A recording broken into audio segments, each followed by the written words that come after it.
Welcome to Arise America. I'm Sheila McVicker. Two more funerals in South Florida today for two more victims of last week's shooting at that high school in Parkland. Today, the families of 15-year-old Luke Hoyer and 14-year-old Elena Petty said goodbye. 17 people, students and staff members, died. 15 more were wounded when Nicholas Cruz opened fire with an AR-15. Cruz, who had a history of disturbed behavior and who had been expelled from the school, was in court again today. His lawyers were trying to persuade the judge to keep documents under seal. Also today, investigators told reporters that over the past year, Cruz had acquired at least 10 rifles. They're continuing to track those purchases. Meanwhile, even as they continue to mourn, students across the U.S. are joining those from Parkland and say they are actively working to prevent future school shootings. As Arise News' Duarte Geraldino reports, they're using rallies, walkouts, and technology to pressure lawmakers to pass stricter gun laws. Students hosted a lie-in. In front of the White House, they laid down in the streets, a silent demonstration to call attention to possible future victims of mass shootings.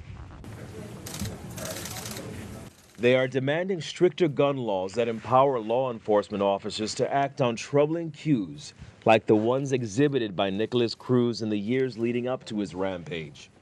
Our childhood is gone because that man, despite being diagnosed with autism, ADHD, despite being evaluated and not even committed by a mental health facility, despite being tipped off to the FBI multiple times, was able to legally purchase an AR-15. He was able to legally purchase that semi-automatic rifle and come into my school and slaughter 17 of my people. Because of these gun laws, people that I know, people that I love have died, and I will never be able to see them again. In Florida, students from Majority Stoneman Douglas High School gathered to send a message to other teens around America. Organize, take action. Tweets by survivors from Wednesday's attacks were being shared thousands of times. This isn't about just sending thoughts and prayers anymore, as much as those help. This is about changing it. Thank you. The fact that all of you are out here today is showing that this is a turning point in American history, and we are not. Students are harnessing their social media power to pressure lawmakers. This week, students will head to Florida State Capitol to lobby legislators for gun control. A protest in D.C. is being planned for March 24th, and there are now calls for a national school walkout on April 20th. This year is the 19th anniversary of the shootings at Columbine High School in Colorado. Through these actions, the students say they're taking aim at the National Rifle Association and any politician, including President Donald Trump, who accepts its support. People from both sides who are saying, enough of these guns. And it's not about that anymore. This is about creating a badge of shame to put on anybody who is accepting money from the NRA. But gun violence in schools is a complex problem to solve, in part because, despite best efforts, predicting it can be tough, and it can happen despite efforts by friends and family members to prevent it. In an interview on Good Morning America, the family who took in Cruz says they knew he had guns, but believed they had taken appropriate steps. Before he moved in, one of the stipulations is he had to get a gun safe. And we got a gun safe on the way back from Lantana from moving his stuff to our house. And he didn't have free access to this gun safe? No, I thought I had the only key to the gun safe. But he didn't have the only key. Now 17 people are dead, and hundreds of thousands of teens around America are organizing to prevent another shooting and showing the kind of moral leadership on gun control that many adults have not. This fight is not going to be easy. This fight is not going to be short. We're going to have to continue for days, months, years, and decades, because the people and the special interests that want to pass these gun laws to make it easier for these people to get guns are not going to stop, and we can't either. We need to get out of them. A one-day thing. This needs to be decades, and it takes decades for change. So thank you all for coming out. And those students are really coming after President Donald Trump, criticizing him, and in response to that, the president is holding what he calls a listening session with students to hear their point of view. However, there is one caveat. He's not telling us which students he's meeting with, so we have no idea whether these are in fact the students who have criticized him. Sheila? Thanks, Duarte.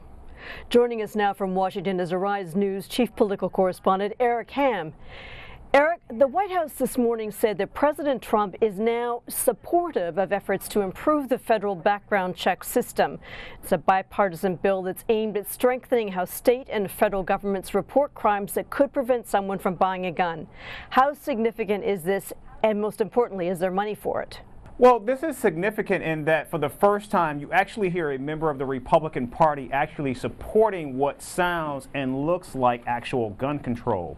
And this is legislation that was sponsored by Senator John Cornyn from Texas, as well as Chris Murphy from Connecticut.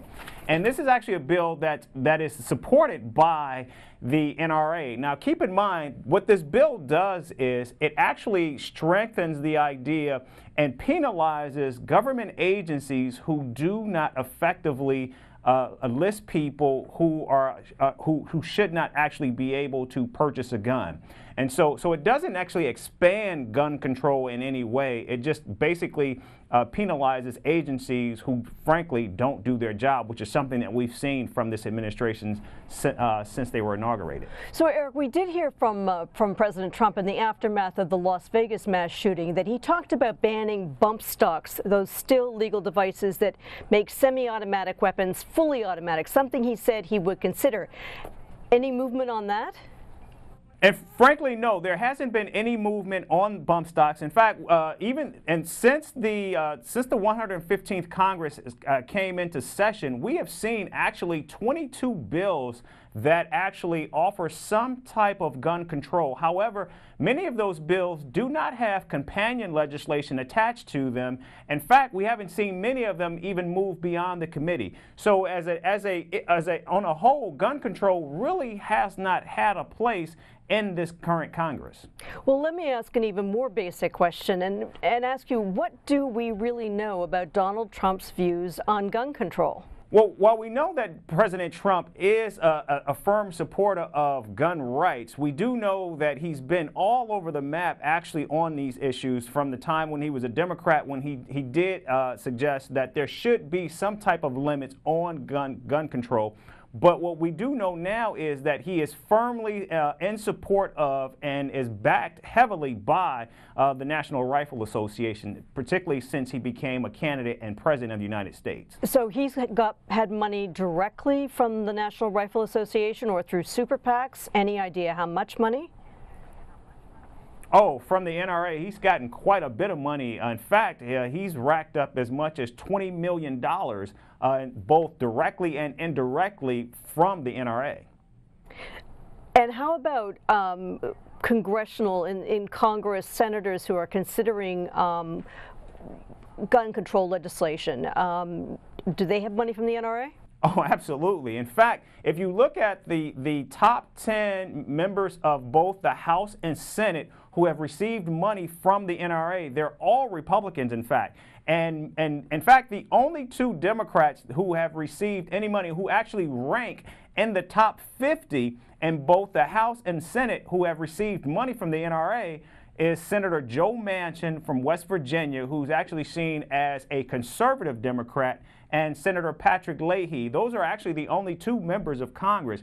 In fact, let's take a look at where this shooting took place in Florida. You have Marco Rubio, who has received more than $3 million from the NRA, and then you have his Democratic counterpart, Senior Senator Bill Nelson, who's only received just over $11,000 from the NRA. So a marked discrepancy from both of them. In fact, Senator Bill Nelson actually gets an F rating from the NRA. So moving away from the question of gun control and on to the Russia investigation, some news breaking on CNN just in the last hour or so, which says that Special Counsel Mueller is extremely interested in some of the financing of Jared Kushner's projects. What do we know about that part of the investigation? And do you think that the notion that Mueller seems to be getting closer to the Trump family itself, that's playing a role in what we're seeing from the president, certainly in terms of Twitter meltdowns? When you look at this investigation, there have always been three central pieces to this investigation, or at least three central pillars in terms of people: Jared Kushner, Donald Trump Jr., and Paul Manafort. And we know that Bob Mueller has his sights on Paul Manafort, particularly with news of a potential plea deal with Rick Gates. And so Jared Kushner, of course, that's been another pillar, and we know about all the issues with him obtaining a security clearance. And so it's no surprise that the noose is actually beginning to tighten in terms of where Mueller's investigation is going. And in fact, that probably has a lot to do with why we see the president venting in the tweet storm that we've seen from him this entire weekend. Thanks so much, Eric. We'll talk to you again later in the week, I'm sure. A GOP congressional candidate in Kansas says he's going to continue with his campaign giveaway of an AR-15 rifle, the weapon used in the Parkland shootings. Tyler Tannehill says in spite of criticism following last week's mass shooting in Florida, the promotional giveaway will go ahead, adding that he's a staunch supporter of Second Amendment rights. And the Kansas City Star reports that a third-grade class in Nasho, Missouri will continue to sell raffle tickets for an AR-15.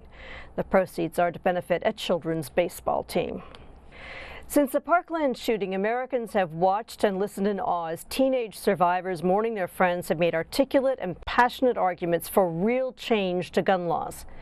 Take a listen to Emma Gonzalez, who has emerged as a leading voice for students, saying that adult lawmakers need to step up to ensure there are no more school shootings.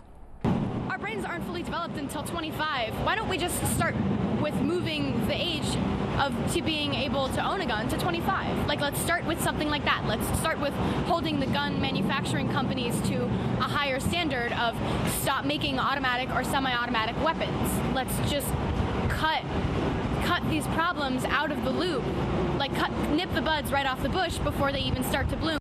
Joining me now is Joshua Davis, now a college graduate involved in student activism. Welcome and thanks so much for being with us, Joshua. Thank you so much. Listening to Emma Gonzalez and fellow students speaking so passionately and so articulately about what happened and what they want now, the kind of change that they're hoping to see.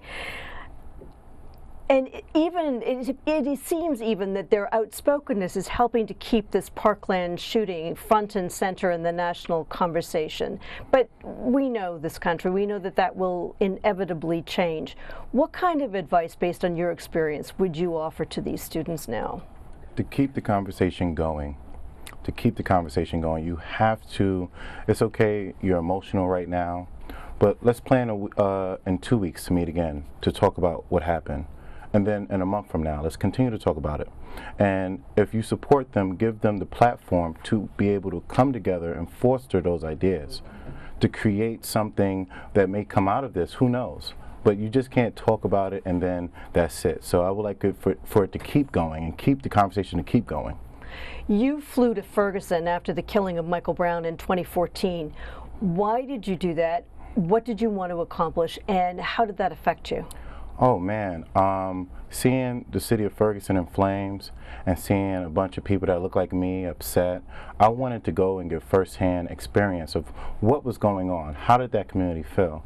So I flew down to Ferguson and tried to understand, not just go there for the cameras, but try to understand what's actually happening in Ferguson.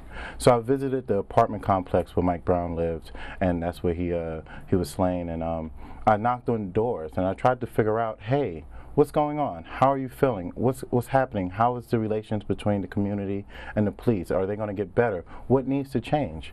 And you know, just from getting those experiences, those testimonies, it opened up a door for me to understand that you got to keep this conversation going.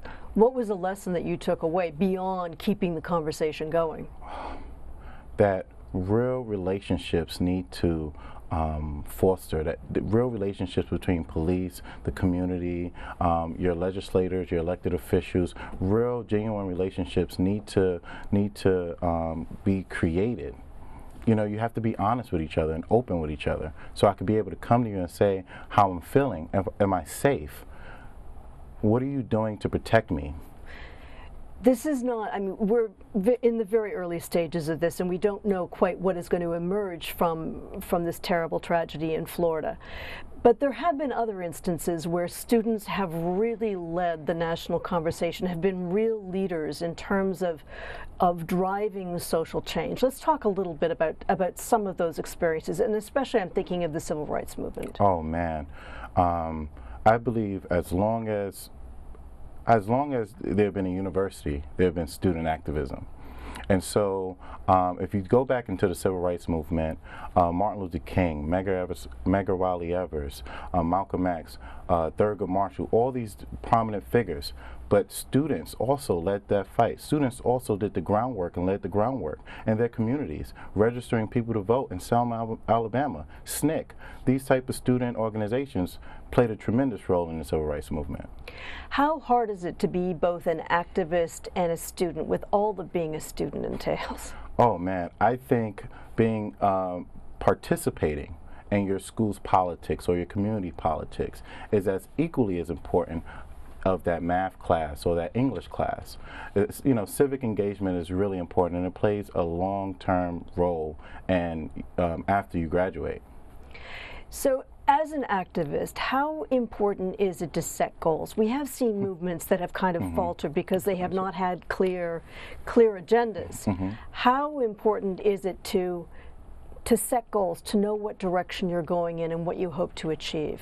It's really important. It is the base of change, setting goals, short-term goals, long-term goals. You got to make sure that you're not setting a goal that is unattainable, right? So like my advice to the community of Parkland, Florida, the students there at that high school is to set short-term goals. Let's meet, let's convene in 2 weeks. Let's convene in 4 weeks. Let's continue, let's just set aside an hour on a Sunday or Monday after school or after church, and let's continue to talk about what's going on physically, mentally, emotionally, and then let's try to figure out a game plan. Should we email our local politicians or our state senators or our federal senators? Should we start a PAC, a super PAC? Should we start an non-for-profit? What should we start? And those ideas need to come from the students. Thank you so much, Joshua Harris. And of course, the point of understanding that this is a long road. Yes. That activism and making change is a long road. Thank you. Thank you so much. Thank you. Up next, advice about reimagining your life and reaching for your dreams. You're watching Arise America.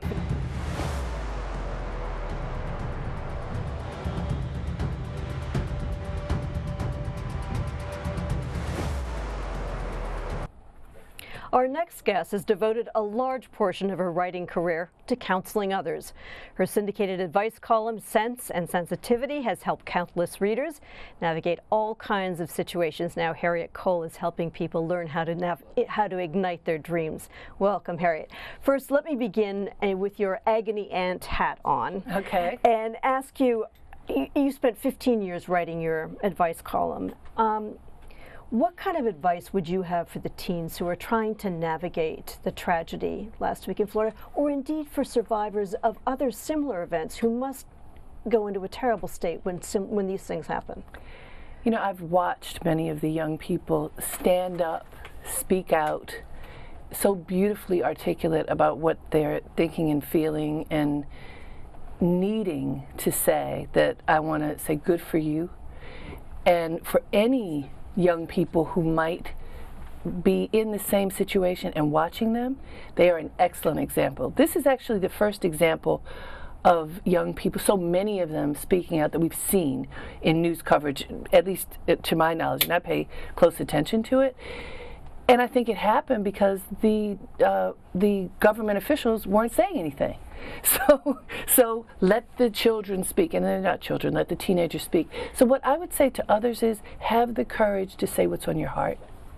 As your previous guest said, make a plan. I would say right now the momentum is building. Talk to each other now.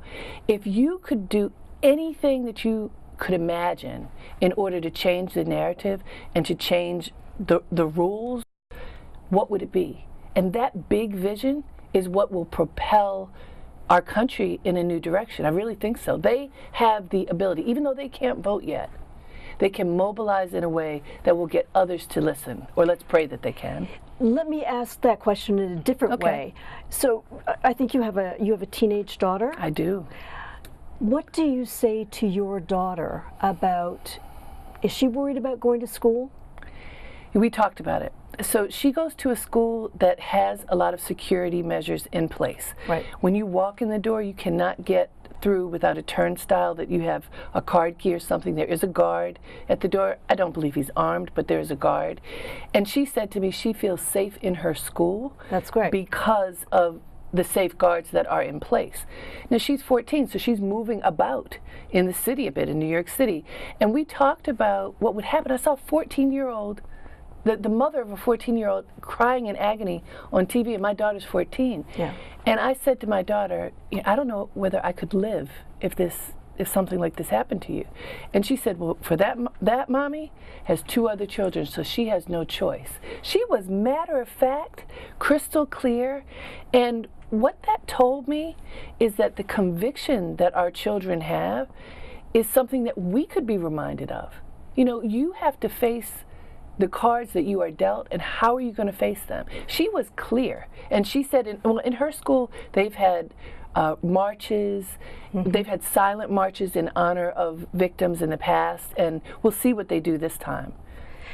I want to turn to the other part of your professional life and ask you about Dream Leapers. Tell me about Dream Leapers. Dream Leapers is an educational platform designed to help people access and activate their dreams. And we do a number of things. We have workshops where guided meditations and vision boarding. We did perfecting your elevator pitch, how to finance your dream, all kinds of workshops, as well as what I call the Dream Leapers Talk, where I talk to someone who has risen to a level of success in his or her life and who's willing to talk about how did you get there? What the path was. What the path was, you know, what the stumbling blocks were, right, what the supports were, so that others, not just to say, oh, this is nice, but what can I learn from myself? And so this week, on Thursday, I'll be interviewing Beth Ann Hardison. Well, first off, remind us a little bit about who Beth Ann Hardison is. So she calls herself a fashion revolutionary, which I love. She was part of the original supermodels before they were called that. She participated in what was the Battle of Versailles, when the American designers were kind of facing off with the European designers in 1973. This was the first time that American designers were taken seriously. So she was part of that movement. She and Iman are close friends. She was one of the first people to meet Iman and help her navigate her life here. She had a modeling agency called Beth Ann Management that was focused on the diaspora of models. And she discovered Naomi Campbell and Tyson Beckford, among others. And in recent years, she launched a campaign which was very powerful, saying to the fashion industry, to designers, you do not have enough models of color on the runway. Shame on you. And that, who knows what that would have done? You know, this is a powerful industry that she took on. What impact do you want your conversation with Beth Ann Hardison to have? I want the people in the room to understand that if you have the courage to make those choices for yourself that you feel are resonating in your heart, then the path does clear. And this is the biggest thing for people. When I talk to them about their dreams, I'm afraid it's not valuable enough.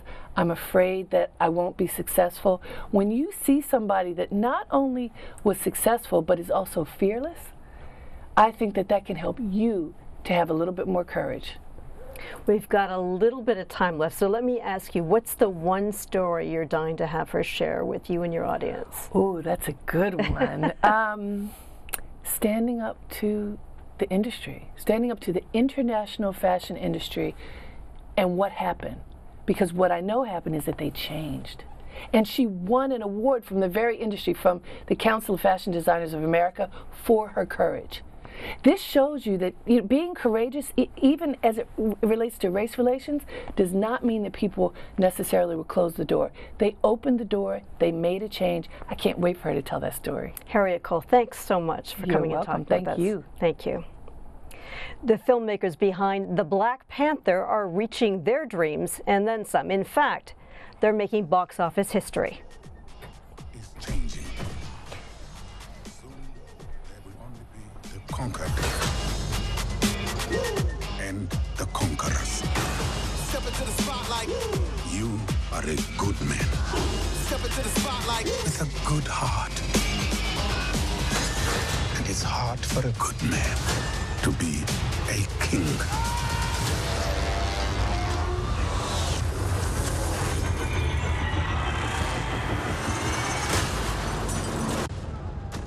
They looked for it in South America, but it was in Africa the whole time.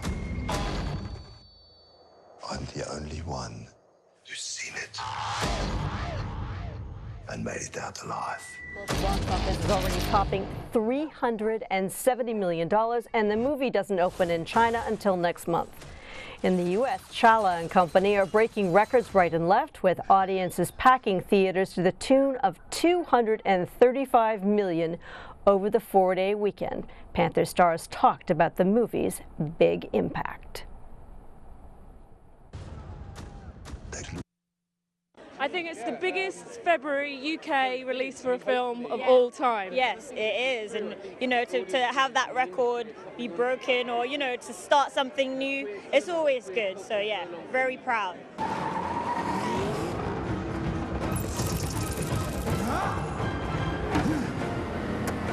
Woo! Let's go!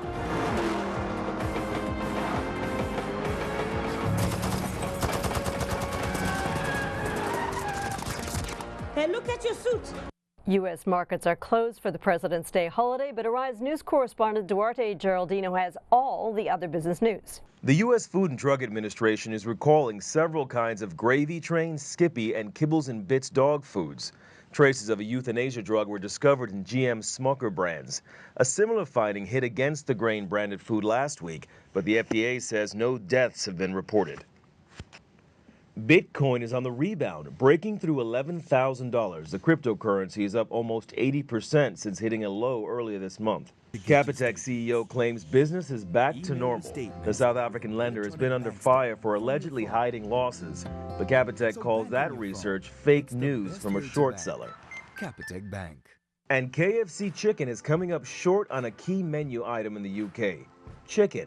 The cause of the supply chain failure is not clear, but for now, 2/3 of the chain's restaurants there are closed. Delta Airlines stands by the crew that removed an unhappy passenger from a flight out of New York. She made a noisy fuss about being seated next to her mother and baby. The mom's video of the loud complainer went viral. Now the woman, a New York State worker, is suspended from her job. And a family of misbehaving Carnival Cruise passengers was taken off of a ship in the South Pacific after causing several days of misery and a wild reaction from the crew. The incident is being investigated, and other passengers are being offered discounts if they choose to travel with Carnival again. Next up, we'll explore the power of images to help us remember the past and perhaps learn some lessons about how not to repeat it. You're watching Arise America.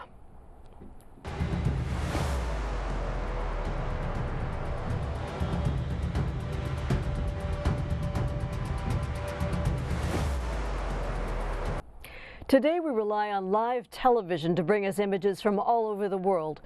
But when Americans were fighting for the United Nations in Korea back in the 1950s, the conflict seemed far away. It took a great photographer to bring the war into focus.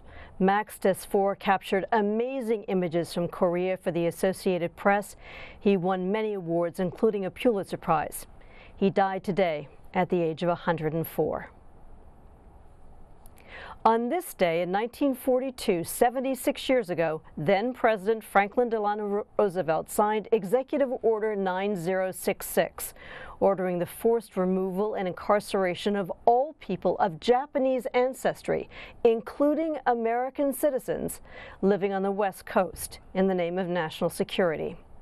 It was less than 2 months after the surprise attack on the U.S. fleet in Pearl Harbor by Japanese aircraft, an attack that killed 2,403 Americans and directly led to the entry of the United States into World War II.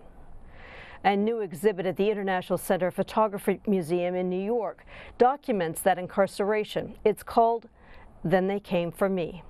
To talk about the exhibit and why it's important is curator Susan Carlson. Susan, thanks so much for being with us. Thank you for having me. To begin with, let's talk about that executive order. What was it, and what was its impact on Japanese American families? Well, the executive order got the ball rolling on the forced incarceration process, the eviction and removal. It, as you mentioned, designated the entire West Coast as a military zone, and really gave military commanders wide berth to say who needed to be removed from that zone. Interestingly, the executive order did not use the word Japanese intentionally. They were obscuring what they were intending to do, which was remove all people of Japanese ancestry from the West Coast. And ultimately, it removed 120,000 people, a full 2/3 of which were U.S.-born citizens. Why did the government, the photographers who worked on this, who made these images, were working for the U.S. government? Why did the U.S. government want to document this? So after the executive order, they formed an organization called the War Relocation Authority, and one of the first things the War Relocation Authority did was to hire photographers to document the forced removal process and the incarceration. Dorothea Lange is sort of one of the most famous photographers who was part of that. I think the idea was that they were trying to control the visual imagery surrounding the incarceration. They wanted to show the public and international observers and really history itself that the incarceration was being done in a humane way, and that it was sort of an organized process. So it really was about trying to take hold of the visual imagery of the incarceration. When you look at these images now, what do they say to you? What do they say to the viewers who come to the exhibit? I think they're incredibly powerful images. Certainly, I think they're very emotional. A lot of Dorothea Lange's images really show the humanity of the subjects. And I think it can be sort of abstract to talk about the incarceration of an entire group of people. And it really brings back some of the humanity of the people who were incarcerated, and really shows the day-to-day experience of life in the camps, and what it really meant to have their lives completely uprooted and everything they knew taken away. And I think it's really kind of the best way to get a visceral understanding of what the incarceration was and how it impacted the people who went through it. Is there one particular image that speaks more strongly to you? I think there's some really incredibly powerful images. One kind of interesting photographer who's included in the exhibition is Toyo Miyatake. As part of the effort to control the visual imagery, cameras were prohibited. Japanese Americans could not bring cameras into the camps. They were classified as weapons along with shortwave radios and firearms. Toyo Miyatake was a professional photographer from Los Angeles before the war, and smuggled in a camera lens and shutters and film holders and enlisted the help of a carpenter friend in camp to build a sort of makeshift camera, and was initially taking photographs quietly without the knowledge of the camp. Exactly, without the knowledge of the camp officials. Eventually he was discovered, and the camp director at Manzanar, where he was incarcerated, allowed him to continue the project, first with the caveat that a white assistant had to push the shutter for him, and eventually he was able to photograph unencumbered. But the government photographers had been told not to photograph certain things, like barbed wire or guard towers, things that sort of more overtly showed the oppression of the incarceration. But Toyo Miyatake's photographs really show some of those elements and kind of the heart of what it would be to experience the incarceration. Let's talk a little bit about some of the government photographers. Ansel Adams was one. I mean, I think he's best known perhaps for his iconic images of Yosemite. Absolutely. Dorothea Lange, who you mentioned, who had done some incredible work during the Depression years, the 30s. Absolutely. Is there a difference in what they saw, what they photographed, what they portrayed? Yeah, it's fascinating, the sort of two different points of view that they bring. Dorothea Lange, probably I would say her strongest work is of the eviction process. Showing people before they actually were in the camps, but being rounded up, being assigned numbers. People had to wear tags with the numbers. Families shared a number. And you can see in some of her photographs that they're tagged the same as their luggage. So really dehumanizing. And she sort of really felt an emotional connection to these people and immediately saw the bigger picture of what we were doing, what the U.S. government was doing, and actually suffered a nervous breakdown during the eviction process. Ansel Adams comes at it from a slightly different point of view. He was invited to photograph Manzanar by the camp director, who he was friends with. They were both members of the Sierra Club. And his project was to show loyal Japanese Americans. His thought was that to photograph the people in the camps and show their strength and their resilience. But at the time, Dorothea Lange and at the time, his photographs were published in a book called Born Free and Equal, and were also shown at MoMA in 1944. And it was really met with pretty mixed reception. People thought that it was too sympathetic to the Japanese Americans. But Dorothea Lange and sort of subsequent critics have critiqued the project for really failing to show the struggles that the people who were incarcerated were experiencing. So you do see these sort of beautiful landscape photographs of the mountains at Manzanar. Or he takes portraits of people where they're very closely cropped and you can't see the camp environment and they're from a low angle, and he's meaning to show them as kind of elevated and dignified. But to me, I think as a contemporary viewer, sort of the main problem with his project comes in the subtitle of his project, which refers to loyal Japanese Americans, that it's sort of buying into the premise that there are disloyal Japanese Americans when there really was no evidence of anything. Why was it important for the International Center for Photography to mount this exhibit now? Well, so the International Center for Photography is always engaged in showing socially concerned work, and particularly, I think this has a real contemporary relevance to obviously current political situations. Certainly during the campaign, you were hearing rhetoric of people talking about the incarceration of Japanese Americans potentially as precedent, and I think that's unbelievably problematic to cite such a historic injustice as a precedent for anything that we might do in the present. And so I think it was really important to take a look at the past and see the mistakes that we've made and really try to learn from those mistakes to not repeat them. So this was a deliberate effort to speak to the current political climate. Yeah. What do you want people to take away with them? I think for me, one of the biggest takeaways is sort of how fragile our civil liberties are and the importance of not trusting other people to uphold them. That it's something that we as citizens have to do to keep our government accountable and to kind of watch over each other as neighbors. And if we see a group being targeted, to really speak out against that and act out against that. Susan Carlson, curator at the International Center for Photography in New York, thanks so much for joining us. Thank you. When we come back, we'll talk about wine with an expert who can tell us how to make a perfect pairing. You're watching Arise America.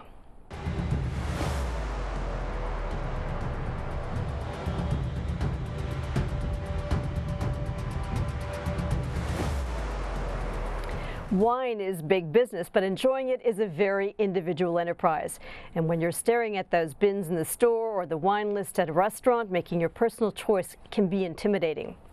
Here to the rescue is Charles Springfield, a sommelier who is building a career out of matching wines to occasions. Welcome, Charles. Thank you. And thank you for bringing wine. It's not even Friday. We've got wine on the table. Happy Monday.